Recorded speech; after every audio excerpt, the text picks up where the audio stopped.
Today we're going to be working in ZBrush, and we're going to pull together a little 3D printable character here. So you can see that's a little muscle cat character that I designed and modeled that in ZBrush and then printed it out on my Creality resin printer. So stay with me and we'll make it happen. So you might ask, why muscle cats? Where does that come from? Well, if you're a child from the 80s like myself, you may remember these little guys, muscle men. These were little rubber characters that you could bend and fight with each other, and I just remember having a lot of fun with miniatures in general, and one of my favorite cartoons. I love them. They're a ton of fun, and so that inspired me to create my own. How could I improve on them? What could I do without completely stealing the idea? And so there it came. Cats and muscle men merged together.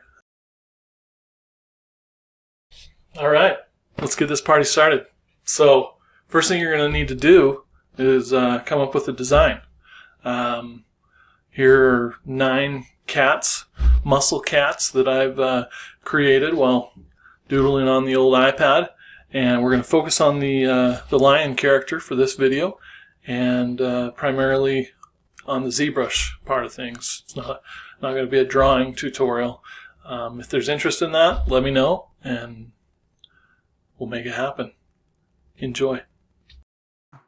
All right, open up ZBrush. Here we go. First, we're going to block out the head shapes with the mesh insert brush, starting with a sphere, of course. You can see I'm adding cubes with that mesh insert brush for the muzzle and the ears, and then I start to use control and drag on the stage to Dynamesh. And then, of course, hold down Shift if you need to smooth. We're just continuing to use that clay buildup brush, which is so great. So we're roughing in the features with the clay buildup brush and holding Alt while sculpting to subtract with that same brush. And Alt, just a little side fact, will do the inverse of any brush.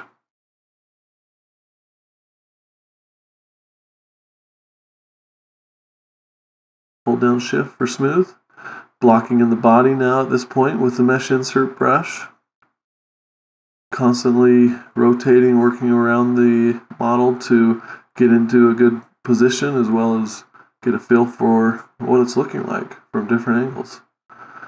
And right now you may be thinking, wow, this is super rough, buddy. I hope you know what you're doing. For sure. Okay. And then we're going to rough in loose details with the clay buildup brush. If you'll notice, I use a lot of the same brushes again and again. And then control and drag on the stage away from the model to Dynamesh those pieces together and continue to work that clay buildup brush.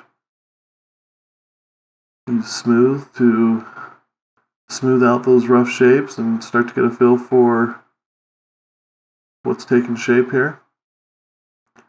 Here we go, we're in 8 speed mode, fast forwarding through the recording here, because ain't nobody wants to watch, 6 hours of sculpting.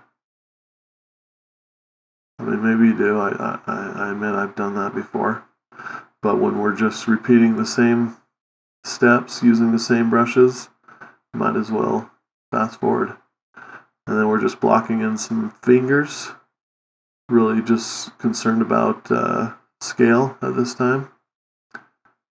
You can see I sculpted one a bit before duplicating it.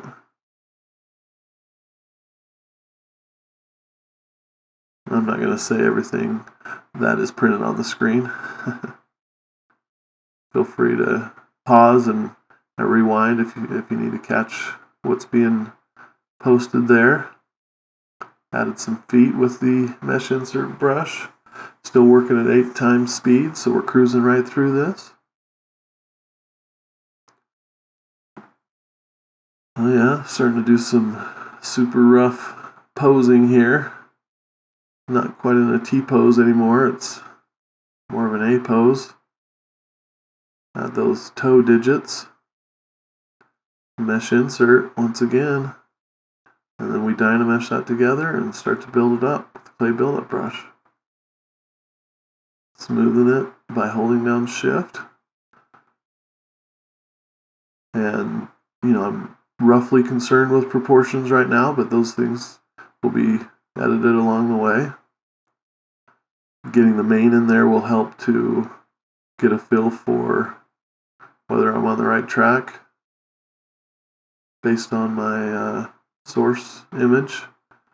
You can see my computer crashed there, so we lost some section. At least I think that's what happened, and the fact that there you go, the reference was gone there was a good indicator. Yeah, and now we're doing a little bit more advanced posing. A lot of knowledge nugs being thrown at you quick here, so don't be afraid if you're following along. You're not going to be able to work this quick. You're gonna want to pause and figure things out and rewind. No harm in that. Come back to this video and rewatch it as much as you need to. I've added a sphere to represent the skull in his hand, so I can figure out the shapes that his hand should be making when gripping something like that. Fun fact, I never went back and finished the skull, so maybe I need to do that. I ended up just removing the ball and forgot to do that, or got lazy, one of the two. And now his manly kilt skirt. Again, just clay buildup and, mesh insert first, and then building up a clay buildup. And then the fun part, this is where it starts to pay off.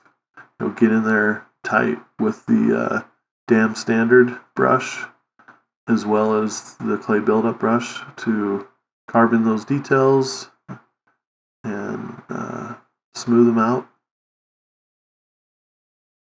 with by holding down Shift. Constantly just adding more material, smoothing it out, finding it, jumping to different parts of the face.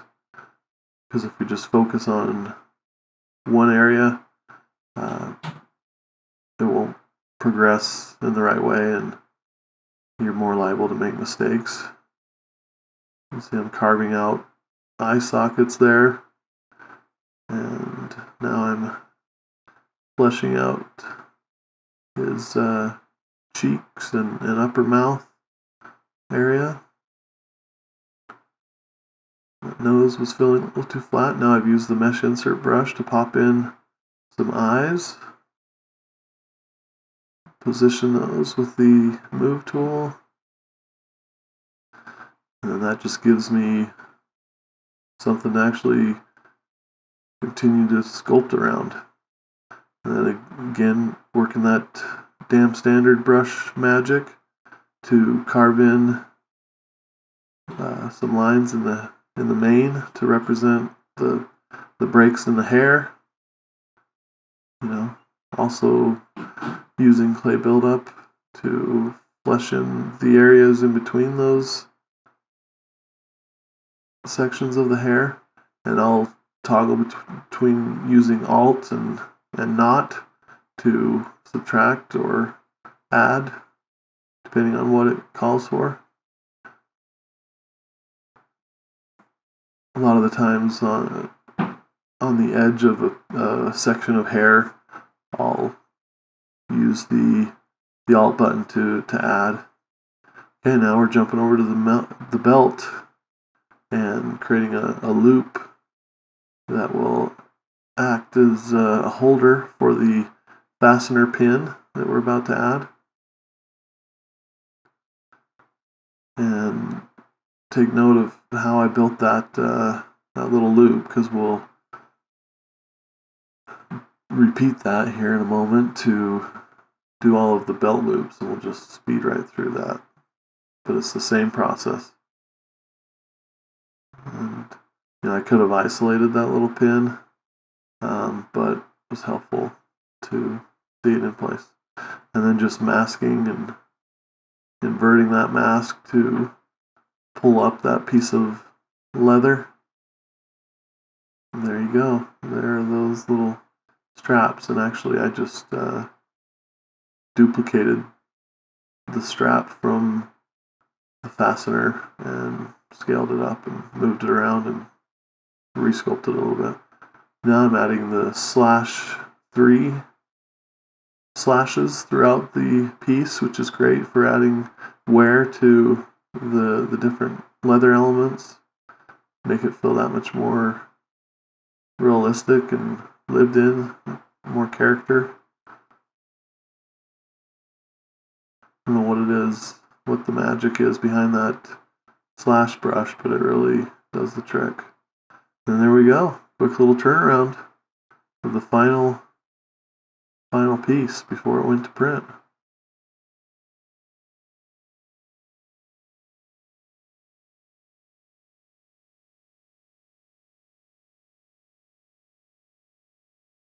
There you have it. Make your own character, little muscle cat character if you want, in ZBrush. 12-minute video. I hope you're able to consume that and pick up lots of new techniques, or maybe you're starting for the first time in ZBrush and this was the primer you needed to get creating and using that new resin 3D printer you got yourself for Christmas. Am I right? Am I alone? I don't think so. Anyways, don't forget to like and subscribe. This is a new channel and we could use your support. Create or die.